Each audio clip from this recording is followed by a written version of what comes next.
Captain Miller full விமர்சனத்தை பார்ப்போம். Captain Miller அப்படிங்கிறது வந்து ஒரு ஒரு கிராமத்துல வந்து ஃபர்ஸ்ட் ஈசனா இருக்கிறப்பல நார்மலா ஒரு ஊர்ல இருக்காங்க. அவங்களுக்கு ஒரு அம்மா இருக்கு, அவங்களுக்கு ஒரு அண்ணன் இருக்காப்புல. இதுதான் இதை பேஸ் பண்ணி அவர் ஒரு ஃப்ரெண்டு ஒரு கேரக்டர் ஒன்று இருக்கு. பாக்கி எல்லாமே டிராவல் பண்ணி அந்த கிராமத்துல இருக்காங்க. அழகான ஒரு கோயில் சுத்தி உள்ள குடிசையான ஒரு பீடத்துல இருக்காங்க. மெயினா அந்த கதை வந்து சுதந்திரம் நடக்கிறதுக்கு முன்னாடி நடந்த வாழ்க்கையில நடந்த ஒரு கதையா இருக்கு. 1930 இருக்கு. அந்த ஊர்ல அப்படியே வாழ்ந்துகிட்டு இருக்காரு. வாழ்ந்துகிட்டு சந்தோஷமா இருக்கிறாரு. அப்ப பாத்தீங்கன்னா ஜமீன்தார் பொண்ணை வந்து இவர் பார்க்கணும் அப்படின்னு ஆசைப்படுறாரு. அதான் காதல் வரப்போகுதுன்னு தெரிஞ்சு போச்சு. அதுக்கப்புறம் ஜமீன்தார் பொண்ணை பார்ப்பாரு. அங்க ஒரு பிரச்சனை இருக்கும். அதை அப்படியே காப்பாத்தி கொண்டு வந்து விடுவாரு. கடைசியில பார்த்தா இன்னொருத்தன் சேர்த்து விடுற மாதிரி ஆயிடும். அதுவும் போயிடும். அப்புறம் அம்மா இருந்துட்டாங்க, இவங்களும் போயிடுமா. அதுக்கப்புறம் என்ன செய்வாரு, வெளியே வருவாரு, மனசு உடஞ்சிருவாரு. சரி ஓகே, வெள்ளைக்காரன் கிட்டே நம்ம போய் வீட்டுல சேர்ந்துடலாம் அப்படிங்கிற மாதிரி ஒரு முடிவு கொடுப்பாரு. அவர் அண்ணன் சொல்லுவாரு, அண்ணன் ஒரு போராளியே இருப்பார். இன்னும் இந்தியாவில சுதந்திரம் வாங்கி கொடுக்கணும் அப்படிங்கிற மாதிரி ஒரு போராடிக்கும் கூட்டத்தெல்லாம் வச்சுட்டு தனிமரம் ஒரு மாதிரி பாஞ்சி வந்து பண்ணிட்டு இருப்பாரு. ஏன்பா அங்க போற, அவனும் அடிமையா இருக்கான்னு சொன்னோன்னா இவங்க சொல்லுவார், ஜம்ஸ் இந்த வெள்ளைக்காரனும் அடிமையா தான் இருக்கான், ஜமீன்தாரும் அடிமையா தான் வச்சுக்கிறான், கோயிலுக்குள்ள யாரையும் விட மாட்டேங்கிறானுவோ, கருவறைக்குள்ள விட மாட்டேறானுவோ, கோயிலுக்குள்ள யாருமே நம்ம வந்து விட மாட்டோம், செருப்பு நடக்க மாட்டேங்கிறானுவோ. இந்த மாதிரி செய்யும் போது நம்ம வந்து தப்பே இல்லை. அவன்கிட்ட வெள்ளக்காரன் வரத்துக்கு முன்னாடியே நம்ம அடிமையா தான் இருந்தோம், வெள்ளக்காரன் வந்த பிறகு அடிமையா தான் இருக்கும், ஜமீன்தார்ட்டையும் அடிமையா தான் இருக்கும். ஜமீன்தார்ட்ட அடிமையா இருக்கிறதோ ஷூ போட்டுட்டு அவன்கிட்ட போய் இருந்துட்டு போயிடலாம் அப்படிங்கிற மாதிரி தனுஷ் அங்க போய் ஜாயின் பண்றாரு. சில பயிற்சி எல்லாம் எடுத்துக்கிட்டு அவருக்கு ஒரு பேர் ஒண்ணு கொடுக்குறாங்க, மில்லர்னு சொல்லிட்டு. அப்புறம் இவர் தான் கேப்டன் மில்லர்னு எடுத்துக்கிறாரு. எங்க வெள்ளைக்காரனே பிடிக்கலன்னு சொல்றாப்புல தனுஷ். அப்போ வந்து கேப்டன் அவன் கொடுக்குறான், கேப்டர்னு கொடுக்குறான், மில்லர்னு சேர்த்துக்கிறாரு. அந்த பேர் ஒண்டியும் ருசியா இருந்துச்சா அது என்னன்னு தெரியல. சரி நீங்க சொல்லுங்க. அதுக்கப்புறம் அந்த பேரை வச்சுக்கிட்டு அவங்க ராணுவத்துல பயிற்சி கொடுத்துட்டு ஒரு ஒரு நிறைய பேர் போய் பயிற்சி சுட சொல்றாங்க. ஓகேவா, சுட போகும்போது பாத்தீங்கன்னா இந்திய குடியோட அங்க உள்ள மக்கள் நிறைய பேர் போராட்டத்தில் நின்று இருப்பாங்க. ஏன்னா வந்து கப்பு கிட்ட அந்த சமயத்துல வந்து சுட சொல்லும் போது தனுஷுக்கு சுடுறதுக்கு ஒரு மனசே வராது. ரொம்ப ஒரு ஃபீலா இருக்கும், என்னடா இது நம்மள போய் சுட போவாங்களா அப்படின்னு சொல்லிட்டு ஒரு இப்படியே இருக்கும். நம்ம மக்களே சுடும் போது ஒரு தயக்கம் இருக்கும். மீறியும் சுட்டுருவாரு. சுட்ட உடனே மனசு அந்த சம்பசீனா இருக்கும், அந்த ஃபேஸ் ரியாக்ஷன்லாம் பயங்கரமா இருக்கும். அதுக்கப்புறம் என்ன செய்வாருன்னா, அந்த வெள்ளைக்காரனை இருக்கான தளபதி அவனவும் சுட்டுருவாரு. சுட்டு நெருப்பை தூக்கி போட்டுவாரு. அந்த மக்கள் சுட்ட மக்கள் எரிப்பான், இவனே எரிச்சு தூக்கி போட்டுருவார். போட்ட உடனே இவன் பெரிய கிரிமினல் ஆயிடுவான்.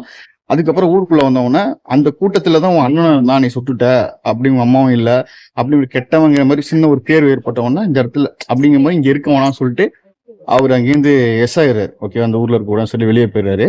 வெளியே போன உடனே அப்படியே இருக்கு. அப்புறம் வெள்ளைக்காரன் என்ன செய்யறான், அந்த கோயிலே குறி வைக்கிறான். ஏன்னா அந்த இடத்துல வந்து ஒரு பொட்டி ஒண்ணு பெருவரையில, அந்த பொட்டிக்குள்ள ஒரு சாமியோட வைரவமான ஒரு விஷயங்கள் ஒண்ணு இருக்குது.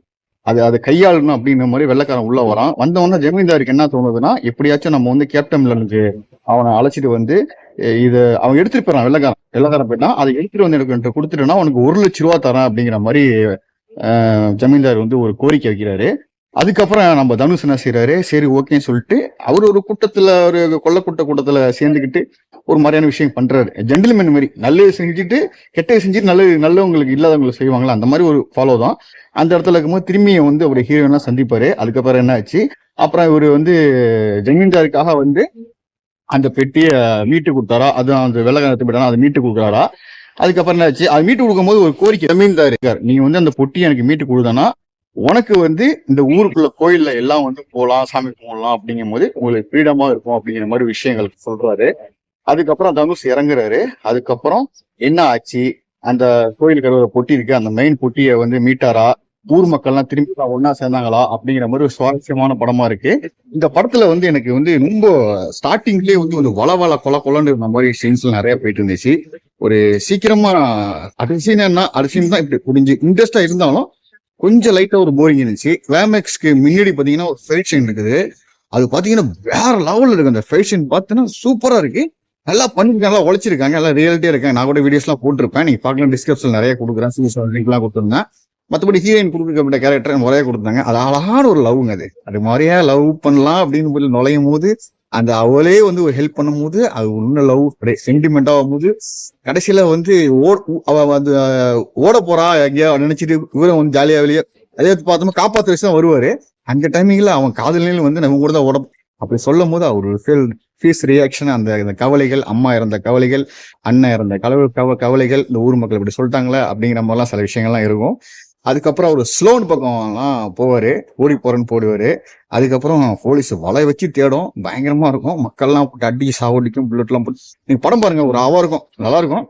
ஒரு எனக்கு தெரிஞ்சு ஒரு பொங்கலுக்கு ஆன ஒரு படமா அப்படிங்கிற மாதிரி எனக்கு தெரியல. ஏன்னா பொங்கல்னா ஒரு கரும்பு இருக்கலாம், ஒரு பொங்க வைக்கிற மாதிரி இருக்கலாம். அப்ப அந்த காலத்துலலாம் பொங்கல்லாம் இல்லாம இருந்துச்சா? இருந்திருக்குமே. அதையும் காமிச்சிருந்தா சூப்பரா வந்திருக்கும். அருண் மாஜஸ்தவன் இயக்குனர். மற்றபடி இதுல நடிச்சவங்க எல்லாமே சூப்பரா. காளி வெங்கட் வந்து சூப்பரா பண்ணியிருந்தாரு. அவரு ஒரு கேரக்டர் என்ன இருந்தாலும், அது ஒவ்வொரு கேரக்டர் பண்ணாலும் அது ஒரு ரத்தல பாக்கு போட்டுக்கிட்டு செமையா இருந்துச்சு. எனக்கு ரொம்ப பிடிச்சிருச்சு. இதுல வந்து அருணோதயன் வந்து ஒரு யூடியூபர். அவர் வந்து அதுல ஆக்ட் பண்ணியிருந்தாரு. ஒரு யூடியூபர் வந்து நிறைய ஒரு படத்துலயாச்சும் சீன்ல வைக்கணும் அப்படிங்கிற மாதிரி தான் இந்த இந்த கேப்டன் மில்லர்ல வந்து அந்த யூடியூபரை வந்து நிறைய சீன்ஸ்ல 2-3 சீன்ஸ் இருந்தாலும் ஒரு தனுஷ்க்கு ஈக்குவலா பயன்படுத்திடுறாங்க அப்படிங்கிற ரொம்ப ஹாப்பியா இருந்துச்சு. ஜி பிரகாஷ் இசை வந்து செம்ம மாசுங்க. கண்டிப்பா தேட்டர்ல பாருங்க, பயங்கரமா இருக்கு. ஜி பிரகாஷ் இசை ஒன்றும் இல்லைன்னா இந்த படமே இல்லை, கேப்டன் மில்லர் அப்படின்னு எல்லாம் சொல்லலாம். படத்துல வந்து சிவராஜ்குமாருக்கு வந்து கேரக்டர் வந்து ரொம்ப ஒரு ஒரு வலுவான கேரக்டரா இல்லை அப்படிதான் எனக்கு தோணுது. அவர் வந்தாரு போனாரு இப்படிதான் இருக்கு தவிர அவர் மனசுல நிக்கல அப்படிங்கிற மாதிரி தான் ஃபீல் ஆகுது. அதுவும் பார்த்தீங்கன்னா, செகண்ட் ஹாஃப்லாம் வந்து பார்த்தீங்கன்னா, நீங்க படம் பார்த்து தெரிஞ்சீங்க சொல்றேன். இருந்தாலும் அவரு வந்து சிவராஜ்குமார்னா நீங்க கண்டிப்பா ஜெயலலிதா பார்த்துருப்பீங்க. பார்த்த உடனே ஒரு ஃபயர் இருக்கும். இதுல அதெல்லாம் இருந்துச்சுன்னா சான்சஸே இல்ல. அதெல்லாம் இல்ல. அவரு இல்லாம கூட அந்த படத்த ரன் பண்ணிருக்கலாம்னு நெனைக்கிறேன். வேற கேரக்டர் கூட போட்டு நம்ம இந்தியால யாரு இருக்காங்களோ அவங்கள போட்டு கூட விஜய் சேதுபதி கூட போட்டு பண்ணிருக்கலாம் அப்படிங்கிற மாரி எனக்கு தோணுது. ஆக மொத்தத்துல இந்த படம் வந்து கண்டிப்பா நீங்க பார்க்கலாம். ஒரு பிரச்சனைங்கும்போது ஸ்ரீலங்கா போயிட்டு ஸ்ரீலங்கால திரும்பி ஒரு பிரச்சனை, ஊர்ல பிரச்சனைங்கும்போது திரும்பி வராங்கும்போது நெறைய படத்துல பார்த்திருப்போம். அதையே அடிச்ச துவைச்சல கதை மாரி தான் இருந்துச்சு. சில விஷயங்கள் நல்லா இருக்கு. கண்டிப்பா போய் one time the watchable Captain Miller அப்படிங்கிறேன். கண்டிப்பா போய் பாருங்க. பார்த்துட்டு ரிவ்யூ எப்படி இருந்துச்சு எனக்கு கமெண்ட்ஸ் பண்ணுங்க. அடுத்த நல்ல வீடியோல சந்திக்கலாம். அதை விட போய்க்கிறேன் உங்களோட இஸ்மாயில். ஐலான் ரிவ்யூ போட்டுறேன். ஓகேவா? வெயிட் பண்ணுங்க.